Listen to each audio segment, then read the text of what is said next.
As the introduction promised, I am Ben Ledewitz with Fourth River Workers Guild, and we provide landscaping and ecological management services to the Pittsburgh region. We've been in business since 2013, and for the Eco Village, we've been providing ecosystem assessment, ecological planning, and we'll be involved in some of the removal, installation, and management of the landscape elements.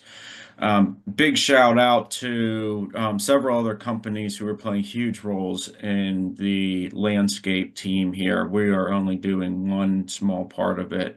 Ethos Collaborative, who's done a tremendous amount of work on the civil landscape architecture work, a lot of the stormwater work, rain gardens, Ramsey Construction, who will be kicking into full swing here within the month, who will be handling excavation, earthworks, erosion and sediment control.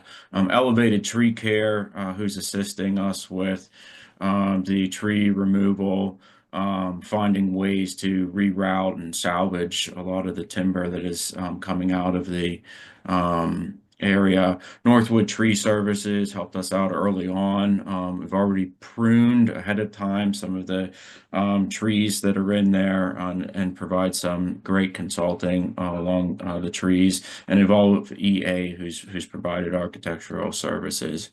So Ben, why we're here? Yeah. your slide isn't changing. It's still on the first slide. Yeah. That's because I've got two slideshows going here. Thank you. Mm-hmm. So there we go. Okay.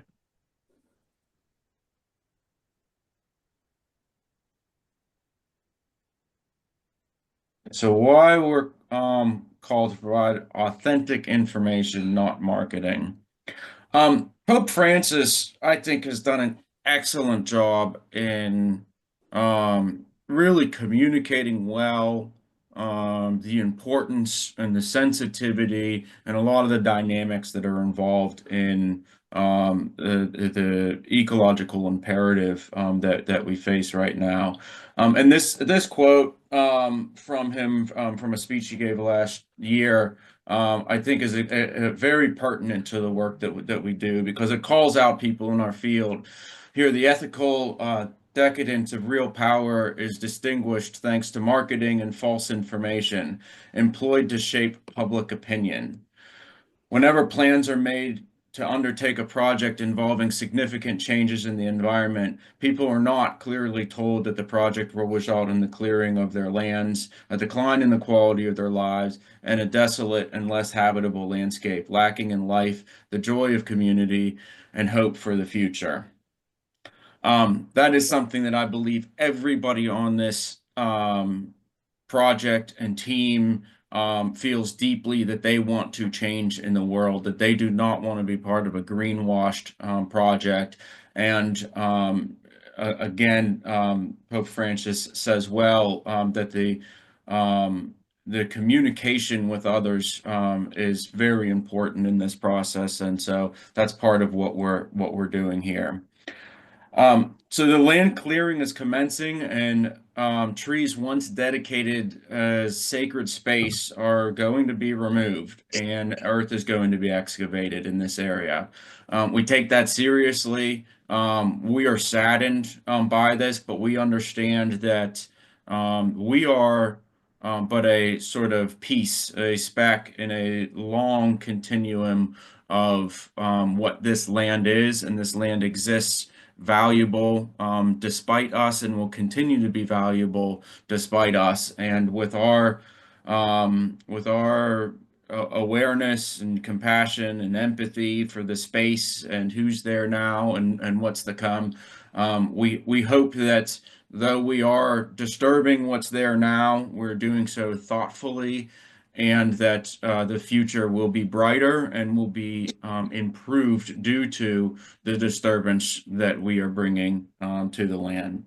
This presentation will provide context for that, as already demonstrated, reflecting on the teachings of Pope Francis, and a extremely brief ecological introduction to some ecological management and planning. Here's another quote. God has joined us so closely to the world around us that we can feel the desertification of the soil almost as a physical ailment, and the extinction of a species as a painful disfigurement. And I think that that's going to be real. We are out there on site. We have already marked trees that are being removed. The people on our team feel saddened by that, even though they know that many of these trees are invasive trees. These are problematic trees, or these are trees that have reached the end of their lifespan, and some of them have already begun to fall over. But that doesn't change the fact that, as Pope Francis says, we are joined closely together to the world. We cannot escape the fact that we are going to have these feelings. So, providing some of the context, we're going to look at the history of the site. We're going to look going way back, and zooming quickly to the current conditions, which will set us up well to understand some of the work that we've done. And this is really about the land, why we're clearing, what areas we're clearing on the land, why we've positioned things the way we are, and which is setting us up for the future, which is really reconciling humans and the living world that we live within. So, as promised, we're diving way back to 10,000 BC. This area is a boreal forest, spruce dominated. There's very few deciduous trees. Glaciers a mile deep are only a few miles away from us. Certainly closer than some of you on this call right now. Some species that we know now aren't even in existence yet that are in this area. And we're gonna jump forward to 2500 BC. Now the Earth has warmed some. The glaciers have retreated. The boreal forests have receded to the north into higher elevations, and people have moved into this area that this land is on, and are beginning to shape what and how species evolve. Jumping forward to the 1700s, disease has caused population collapse and tribes to migrate, which ends a millennia of forest management in this area. Trappers have been working in the area, and settlers are now moving into the woodland. The growing refractory and steel industry in Pittsburgh in the 1900s drives a need for timber. And almost all of the forest in and around Pittsburgh is cut down, and certainly in the lands that we're looking at here. By the 1930s, the drive for providing food and sustenance for the booming population in Pittsburgh demands an expanding agricultural supply and the land to supply that agriculture. And the once forested cleared land is converted to farmland. And additionally, people are starting to find solitude outside of the city and rest in the surrounding countryside. So now we have a chance to look in 1939 at the first aerial views. I would have loved to have seen an aerial view of the boreal forest 10,000 years ago, but this is the first aerial photo that I guess I'm going to get. In addition to the mother house that we can see here, you can see the extent of cultivation in the area. You can see a few of the primary roads, some houses that are starting to move in here, some land that's getting cleared for development, the cemetery, so we can see the sister cemetery here, as well as the larger county here, and a diversity of agriculture uses. So this is just a zoom in of the 1939 aerial. We can see in front of the main house we have the beautiful picturesque lawn that's still there. I believe this is the construction in process for the pond in the front. You can see this gorgeous, I don't know if it's as big on your screen, it could be hard to see for some people, but this beautiful formal garden that sisters were keeping there. We can see the orchards, lots of them. So we've got orchard here, we've got some orchard here, orchard down here that goes out of the screen down in this way. Back here behind the cemetery, we have a plantation. So these are orderly planted trees, and they look like they might be evergreens planted there. We've got pasture and field that wrap in and through the site. And it's my understanding from reading the land currently and from what we can see in sort of the distribution of trees through here, that this area of woods that is the sort of core of what is the woodland in that area right now was actually either a combination of pasture grazed in between the trees or more likely mowed in between the trees in a park-like fashion. Um, and I'd be interested if in any of the documentation or memories, people have photos or any stories or information about what was going on in this area at that time. I've provided, and we can see here how the field from the north comes quite a bit into the into the parcel. We have a red line here, and I'm going to hold that red line and just take a note of that, and that'll help us to track through here as we move through some photos and some different angles. Okay, so jumping through to 1967, we can see development is starting to expand here. La Roche is being developed, and the orchards have started to recede. Obviously, we have a tremendous amount of suburban residential infill and development that is happening out here, and very few fields are remain.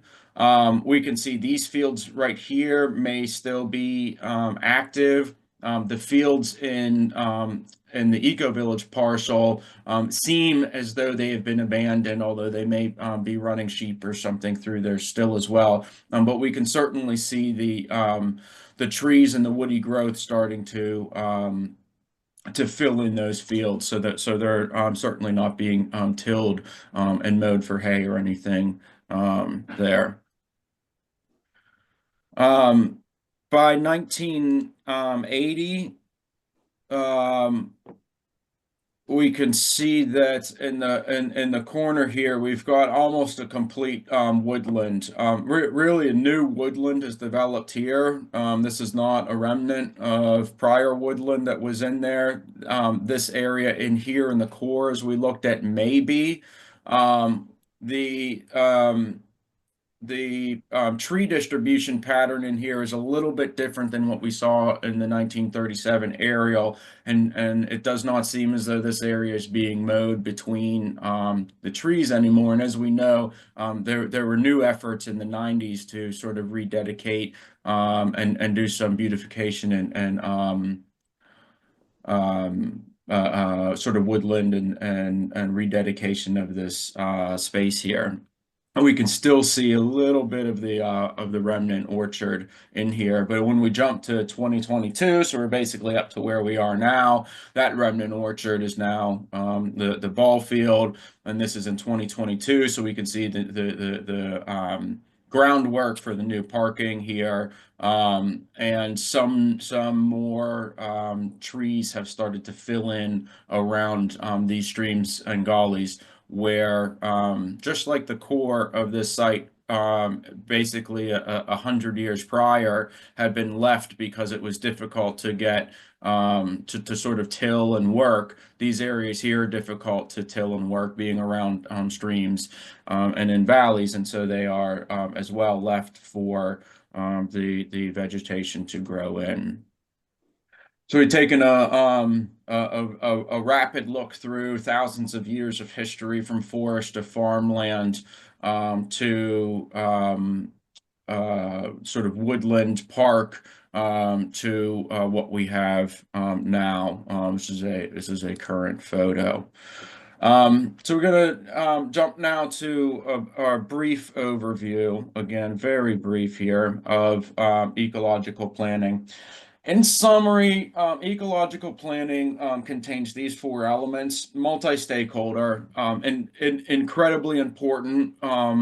Environment, ecosystems, biology, ecology does not care about our political boundaries. It crosses over those. It crosses over neighbors' boundaries, and also tends to persist longer than the duration of ownership of parcels and land and things of that nature. And so we are forced in a way to be multi-stakeholder if we are going to manage ecological components and conditions. Um, that said, it is ecological planning is at its base, particularly in urban areas, which is all that we're going to deal with here. It is objective based. It is at the end of the day dependent upon the humans in the system to decide if and what they are going to prioritize and to do something or nothing about that. Without the humans having an objective, the ecology will continue to go on, but it will not be planned, it will not be managed by the people who are there. Our reason for being there is objective I based. heard the garage. We attempt to understand this scientifically, but scientifically, we can only understand things as they are. Science does not give us a way to predict or design the future, only to understand things and try to sort of replicate that. And ecology and nature is troubling in that way because it's constantly evolving. Science can't tell us what comes next. We can only sort of try to best guess by knowing more. Then we have ecosystem integrity. Traditionally, ecosystem integrity is a model-based system. So we look at an area that we believe to be ecologically integrity. We break that down into structural, compositional, and functional sort of components, and then compare our target to that.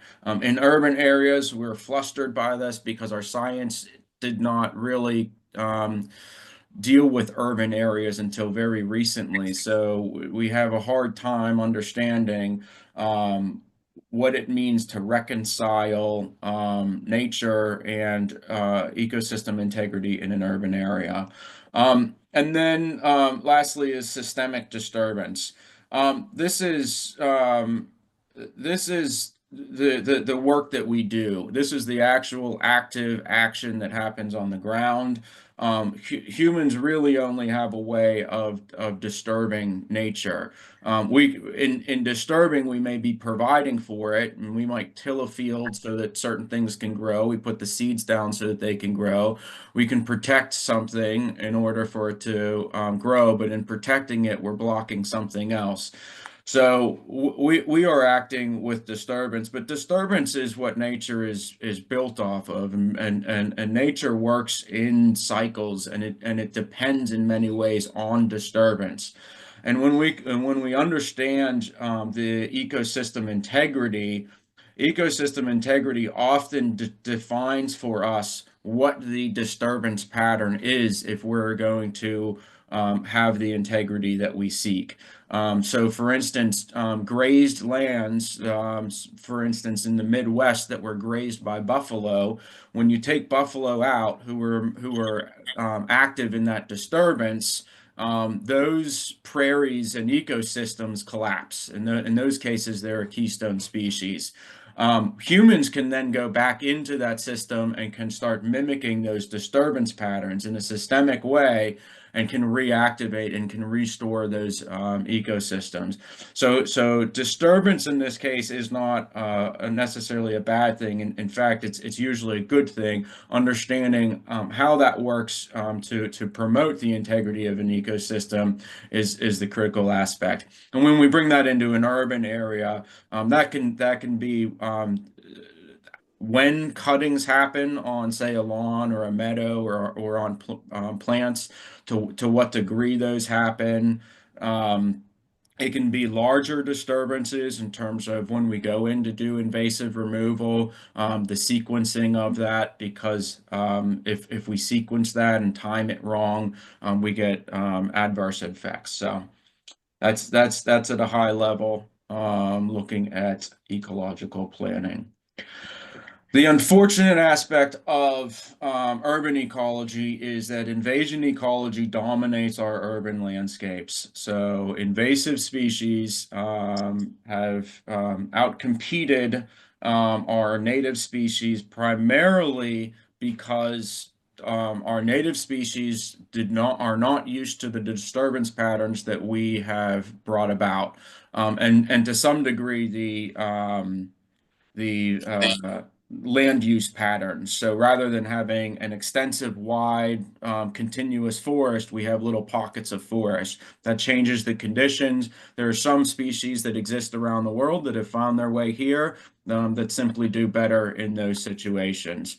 There's only a handful of foreign species that are invasive, but they have a very big impact.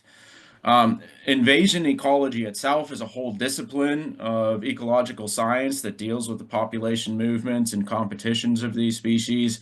But I will basically leave it at that. Um, so we take a look at invasive species expansion. Really, if we go back to that 1967 aerial, there was very little invasive species. It was present. Invasive species have been around for hundreds, really thousands of years. There's always a dynamic of species moving around the world, as long as there's vectors for them, which birds and wind and storms generally provide.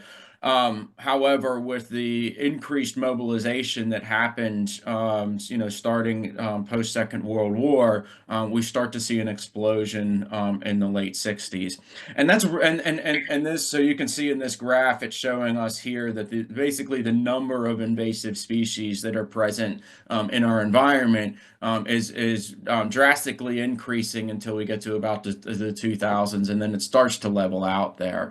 So we haven't gotten too many more in the last 20 years. Um, and so that matters on our site, and we'll get to that in a second. Invasive species outcompete native species, but do not support other species. And this is one of the critical things. We love plants. I love it. There's some invasive species out there that are absolutely beautiful, and most plants are beautiful in their own right, but some, to my eyes, are just more stunning, gorgeous. This a more honeysuckle in the image here. It's okay. There's certainly more beautiful to my eyes invasive species than this. But one of the problems with them is that they have not co-evolved with the other plants, and particularly the animals and the food web that depends on that our wildlife depends on. So birds require a significant amount of food to rear their young, and they get that from the little critters, the little tiny things, caterpillars and moths and so forth, that are growing and eating the leaves of all of the understory and trees. And many invasive species simply are not palatable to those animals. So these plants are in effect sterile of life, and they can end up trapping animals. So a bird might come in and say, "Oh, this is just the right structure for me to live in," and sets their nest up, and then they go looking around for food and they can't find any. These are some of the reasons why invasive species are a problem. In addition, they can just simply outcompete native species. Um, So native species really are the foundation to a functioning ecosystem. And if we want to have, songbirds and wildlife and diversity around, we have to provide the web of life that supports them. And there's been a lot of recent studies. Audubon has done a great one a few years ago and then followed up on doing counts on birds.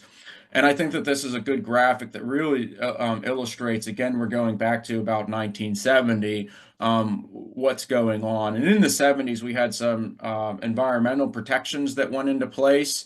And certainly, if you think of something like a bald eagle, which was all of a sudden protected, it's going to have an upward trajectory in terms of its population numbers. Waterfowl are probably on the increase because they like ponds and open spaces with a little bit of nesting area and some lawn around it, which we often provide. And I know that that space exists for them. That habitat was created for them in the 1930s, 40s, in front of the mother house there. And that's a trend in our land Essa, development that has increased waterfowl. But down on the sort of negative side here, aerial insectivores, animals that are really relying on a more precise food web. We've seen really ridiculous declines on that are certainly troubling. And the concern out there we always have for those rare and exotic species that are going extinct. But in some of these cases, we're losing common species, and that's a problem. In the 1950s and 60s, Rachel Carson, raised awareness about chemicals and their impact, and that was easy to put your finger on. The difficulties that we have now aren't as easy; they're more complex. They're multifaceted, and so well, we work to do what we can here. So, taking a look at the landscape itself, and this is standing sort of in the middle of the where the EcoVillage site is, in the middle of that parcel, and we can see Passavant Hospital out here just past Cumberland Road. You can see the guardrail to Cumberland Road here. And this panoramic view here, again, if you remember, I said remember that red line, and we'll take a look at that again for your reference. This is the line where on the right side of this image was a field that was seemed to be abandoned around the time of that 1939 aerial. And it is about 90% native plants. If we look on the left side here, this field was abandoned somewhere more around the time of that 1967 image.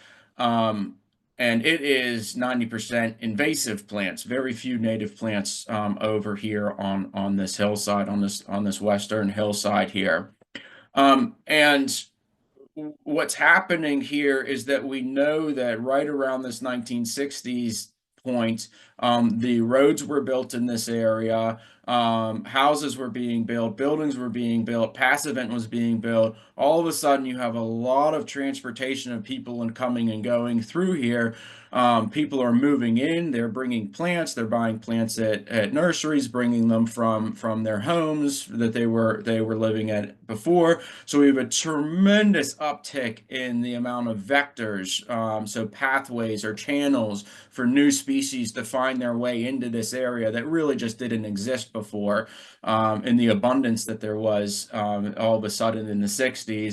And at the same time, this area here has been abandoned, so all of a sudden there's no management really that's going to take place in here. So it's receptive to all those propagules that might be moving around in the environment. And we also know from the graph that we looked at before that there's this huge uptick in the number of invasive species that are moving into our area right about then in the 1960s. So when we understand and put those pieces together, we can see why this is, and I think that it's very interesting that you can so clearly see it. At least I can see it, maybe not to everyone else. So I'll describe it a little bit. So here we can see a lot of shrubby understory, and over here we don't see the shrubby understory. One of the things that I didn't bring up, and I'm not really going to deal with in this presentation very much, is the role of white-tailed deer in our environment. And we've provided, like, deer don't live in the middle of forest very well. They live on the edge of forest. And what we've done by opening up this area and creating a bunch of pockets of woods is we've greatly expanded the habitat for deer that just wasn't there before. Our deer populations are far higher than they ever were before in this area. Historic, like mind-bogglingly high levels of deer, which is why we have so many more problems that we didn't seem to have with them before. And one of the issues is that they didn't really eat everything in the forest before because they were only on the edge and there was too much to eat to too few deer. Now that's flipped around. And we have a little pocket of woodland right here that we see on the right, and the deer can eat everything in there. Um, and they'll live in there, they'll seek refuge in here, and so they've eaten all the native plants out of here. But on the left side, we've got a lot of shrubs that have come in that are invasive. Well, as we know, many invasive species are able to be invasive because they're not palatable to the existing fauna in the area. So much of this honeysuckle and other invasives, barberry, and Rosa Sharon and a few others in this area, are just not palatable to the deer, so that's all been left. We can see that. Another thing that you can see is sort of the density and the age of the timber stand, the trees that are in here.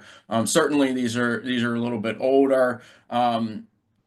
Down here, these are almost all cherry. It's a foreign cherry that exists here. Most of these up here are oak. If we bounce back again, here's our 1939 aerial. We're zoomed in, and here's that red line again. So in the image that we were just looking at, over here is on the right side of that image, and over here is on the left side of that image.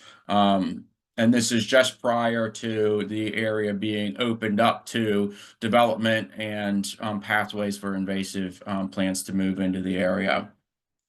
And so we'll highlight here in 1967 the sources of all these new species. We've got a huge residential development that's moved in here, development on right adjacent to the property here, the passive end coming in, all the residential development here. The stream is going to bring things in, particularly when it gets torn up and the road that gets built in there. So unfortunately, this area was just extremely susceptible to the invasives moving into here. And honestly, in 1967, nobody knew or really cared about invasive species. That just wasn't on anybody's radar until really as we start to get into the 80s, and scientists, and certainly land managers weren't doing very much about it in urban areas until easily into the 90s. And we're only now really starting to be able to look back, 20 years to get some of the data and understand what management practices have been successful and what have not. So in this area here, well, we'll take a look here.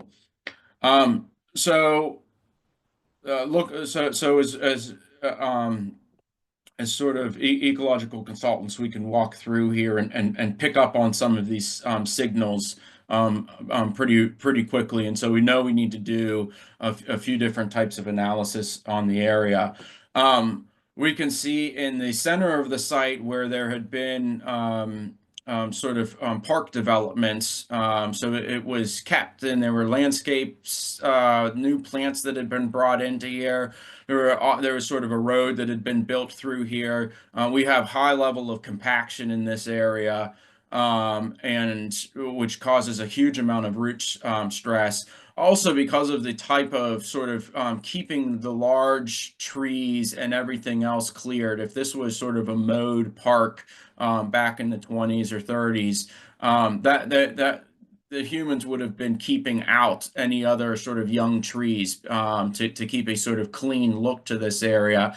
But what that means 100 years later is we don't have a diversity of tree stand in here. We've only really have one age of tree. Everything else that's coming up in here is an invasive cherry tree. We don't have native regeneration in this area. And so when a problem comes through here, we're at a risk of losing really all of the trees. And we've seen that start to happen just from our time when we started on the project. 2-3 of these trees that go down down in an area, which they have, and all of a sudden the entire area is opened up. You just don't have the regeneration underneath there. How a complete contrast to this area down here, which did not see any improvements at all. But this area, I won't do it, but take my word on it. If we go back to the 1937's aerial, had just been abandoned, so this was an early abandonment area, and it was able to get some growth started prior to the 1960s developments that happened in this area. So this area down here has a wide diversity of tree ages in it, really good regeneration, and almost entirely native species in this area. So this is a great area right here. Along the stream through here, we've got a degraded stream. And then in this area, down in this corner right here, we can't put our finger on it. There's about, 4 or 5 reasons why it might be, but really obvious high level of mortality in this area, which is it stems, the trees eventually fall over due to root rot. The roots have just basically dried up to the actual trunk and stem, and when a wind or anything blows, they just can't hold up and they fall over. That could be a fungus that has moved through this area independently of anything else, but oftentimes there's a stress that these trees are under that opens them up and makes them more susceptible to being invaded by a fungus or something of that type. So we haven't been able to quite put our finger on it, but we have a huge loss in here, and most of the remaining trees in this area just are in bad condition. And we can see one down here that fell down right before we started to work in this area. Here's another one down here. There's 2 back here that have fallen down just this year. Really unfortunate, but this area is basically just falling over. So we'll take a look at some of the briefly here. I'm not going to go too deep into all the assessments that we did, but just a little bit here to touch on some of the assessments and studies that we did in the area to help to understand some of the conclusions that we come up with. So we did a tree inventory of the area here, and we're looking at tree stems that are over 4 inches. And we document there what the circumference of the trunk is at about 5 foot off of the ground, what the species is, and a rough assessment of the tree condition or health. And what I've done here, we got a whole list of different species that we found in there, but it's dominated by 2 species, and I've highlighted those for you here. One is oak. I should say not species, because this oak highlights the genus of oak, not necessarily distinguishing between white oak, red oak, scarlet, and some of the other oaks, of which there are several in here. It's mostly red oak and white oak in here. So these are all the oaks that are in here. And in red here, this is our sweet cherry, which is not a native cherry tree. It's not a native tree, and you can see it basically dominates this western hillside here, and then is spotted throughout the site as we go back throughout. And obviously a few other, like I said, a few other species in here, but it's dominated by these two trees. As noted before, these sweet cherries here are not providing much ecological value. They are providing functional and structural value. These aren't worthless trees. All trees are valuable. But ecologically speaking, if we look at long-term management of this area, we could certainly be doing more with a better selection of composition of trees that are in here. And the other thing is, we know that there's changes coming about the world. We know that invasive species are continuing to move about. Oak wilt is prevalent within the McCandless area. And climate change is coming, and which is changing the climate, which affects how trees can exist. And many of the oaks throughout this area are of sort of like I mentioned, a single age stand. So we have a high risk area in here with all of these oaks. And when we see that, long term, we want to see a little bit more diversity in this stand, both in age and in composition. Nope. Um, so another thing that we did, and this was led by the residents of the Eco Village themselves, though we did participate and support, was the first bio blitz in the area, and using a online application called iNaturalist, which allows you to photograph, as you can see here, plants. The photograph will use its AI technology to do a best guess at identifying that plant. And then we'll compile it all into sort of a package, or in this case, a project. And iNaturalist is great. It's can produce scientific grade material because it'll identify whether something was just sort of computer identified or whether a scientist has come behind that and also verified that that photo is in fact what is identified there. And we can see Mitch here with Fourth River from our company, who's helping out with a field guide to do some of that backup identification. This is sort of the result of a ground conditions study, and I'll just point out a few things here. There's a lot overlapping it on top of each other here, and well, it makes for a beautiful mosaic photo. But let me try to dissect it a little bit for you. So this is the Eco Village site here. We've got Cumberland Road up on top. We're in the same orientation as all the satellite photos. The main stream coming down here with the tributary running into it as well. The gray lines, all of these gray sort of snaky lines are all of our contour lines. That's what those are indicating. So we can see sort of the hills and valleys that are moving through here. Obviously, we can see the roads that are in here. And these sort of beige colors here, and also it's in this area here, a little bit creeping in on the edges here. These are areas of higher disturbance. We can see it's a little bit less in this range here. I know these colors might not show up great and very clearly after they've gone through the satellites and the wires and all of that to get to your screen. But hopefully you can see some of this. So areas of higher disturbance, we certainly can correlate to poorer tree health and tree conditions. We've also, with the green, identified areas where there's been historically less disturbance, meaning that these trees are of generally an older age stand, and this dark green sort of bubble in the middle here is the steepest area of the site. And similar to around Pittsburgh, really steep hills may never have been cleared because the logging crew said, "Ah, the heck with it."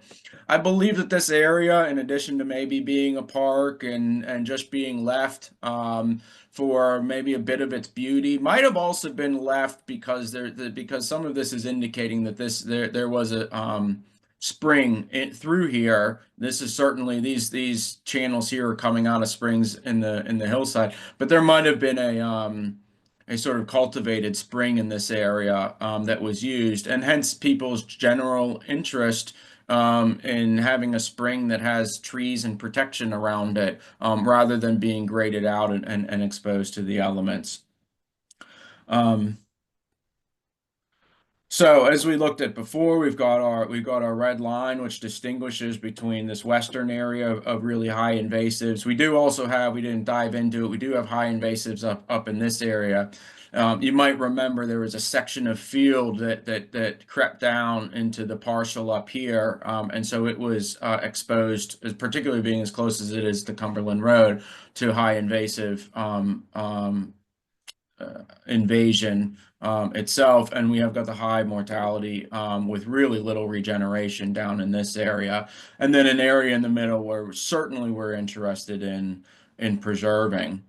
Um, and looking into the future, we now have, which wasn't there in the 40s and 20s, federally and state protected waterways. We're also, as people, just generally more aware that we shouldn't be throwing our paint cans and cars and stuff like that into the streams. And that streams aren't dumping ways. They're actually the inverse. They are some of the most important things, parts of our landscape that we have.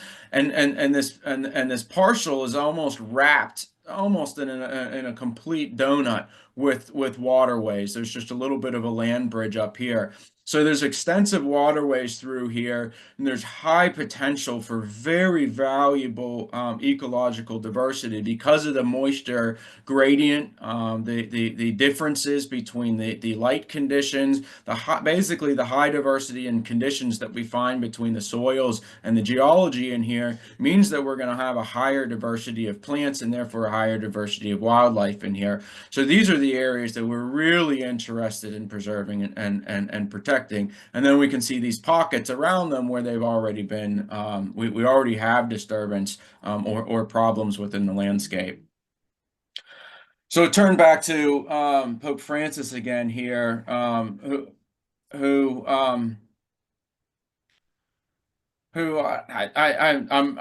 really amazed this is what I say, he communicates things so well, and I just really appreciate it, and I agree with him here. In assessing the environmental impact, he says, of any project, concern is usually shown for its effects on soil, water, and air, yet few careful studies are made of its impact on biodiversity, as if the loss of species or animals and plant groups were of little importance. And slightly later, he says, caring for ecosystems demands farsightedness.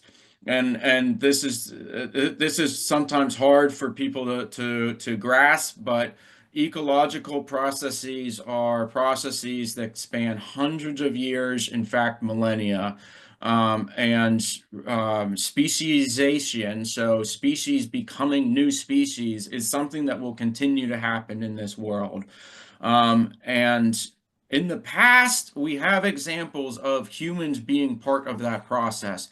We have really potent examples of that through Central and South America, where we have an explosion a few thousand years ago of new agricultural crops being produced, such as one of the most noteworthy being corn. So there's a speciation, this creation of new species that people are involved in. And so, 2,000 years ago is a long time ago, and it's hard for us to get our hands around, but that probably happened across a few hundred years. There's potential, there's hope for people to be part of new future of ecology, and not just sort of protecting and losing and losing and losing what we have. But regardless, it's going to be a process that requires farsightedness in what we're doing. I mean, and so I turn now to some of the plans for the village. And sort of shadowed on here is where you can see the infrastructure that's going in. So we can see the buildings, the main road that cuts through here, and the parking lot, which have been focused in these areas where we have the high disturbance. And these areas are sort of the waterways. Sure, certainly we have to cross those and try to minimize those effects. But those are preserved and are allowed to snake through the development. In order to do that, and one of the present matters, and the reason why I think it's so important to sort of understand this and present this information, is because we're going to be removing trees in this area to clear out for these. 90% of the species coming out in this area are all invasive species. That is not going to ease the site of this being cleared. Certainly, for those of you who reside just across the field here and have been looking at, and I'm certainly enjoying the view of all of these trees that are in this area, when those come down, it's not going to feel like there's progress or anything good happening whatsoever. And I would agree with you in that feeling. I think that that's completely honest. just hopefully in the disturbance pattern that we're involved in, we're able to see the long term and long perspective of what's going on in these areas. The cemetery is down here. And so certainly this land is sacred and means a lot to many people, yet there will be a high level of disturbance and tree removal in this area as well. And people driving along the road here will not just see this, but they'll see this area along Cumberland Road that's cleared. So people who aren't familiar and haven't seen this presentation are going to drive through and think, oh well, they're just cutting down all the forest like everybody does. Um, so obviously we've certainly tried to think about this and minimize our impact. And one of the things that we're dealing with now, normally if you were going to do a site clearing, you would sort of have a rectangle or something like that that's drawn out, and you send your field crew out there and they clear out everything that's inside of there.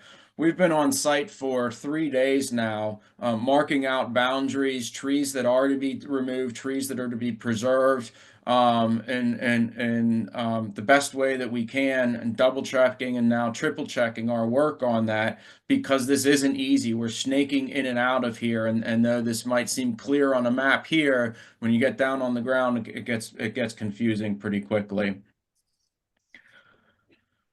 So we can turn now to the future, and